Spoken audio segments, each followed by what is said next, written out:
I tried all my tricks, but nothing was working that time. Yeah. I was even thinking of doing the hat trick. Oh, dude, he has this thing. He did it freaking me out in the blind. What are you doing, man? And it was like, this guy is a master in getting turkeys to cooperate. So. I've heard you're the turkey calling master. That's what everyone's told me. I've been calling for quite a while. It's a lot of fun, but I pull some tricks sometimes. You know, like when he was up in New York with me, and it was opening day of turkey season up there, and I said, this spot usually gets a bird. This is usually a pretty good place. And I said, normally they're right behind us in these trees behind us. They're going to fly down to this field.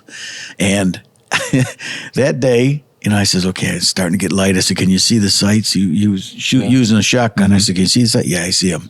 I said, okay, I'm going to start my thing. So I do the tree calls first, real light tree calls. Nothing happened. I said, okay, fine. So then I yelp just real quietly, and then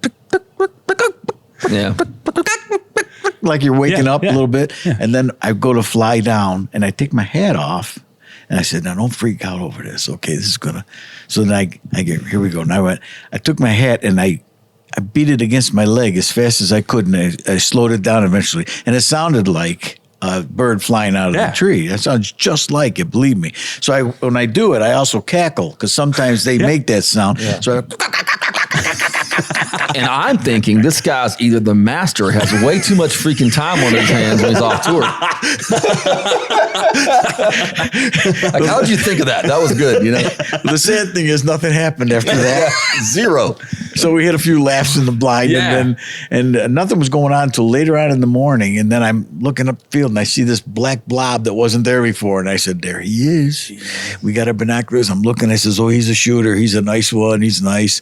And he's looking at our setup, but he's not coming. He's walking a little bit and then stopping, strutting and calling. He's coming a little bit further.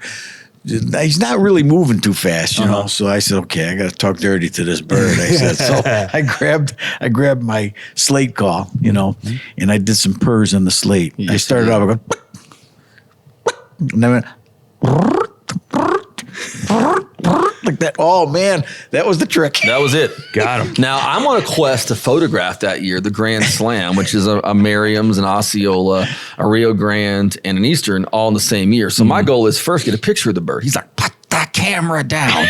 And I'm like, these camera guys, right? I'm like, okay, get the shotgun. And but he didn't mention this bird was actually in Connecticut when he called it in. I mean, it was way out there. It was out there. And I've been around turkeys for my whole life pretty much, and that was I've seen turkeys run away from things really fast. That was the fastest run to I've ever seen in my life. Wow.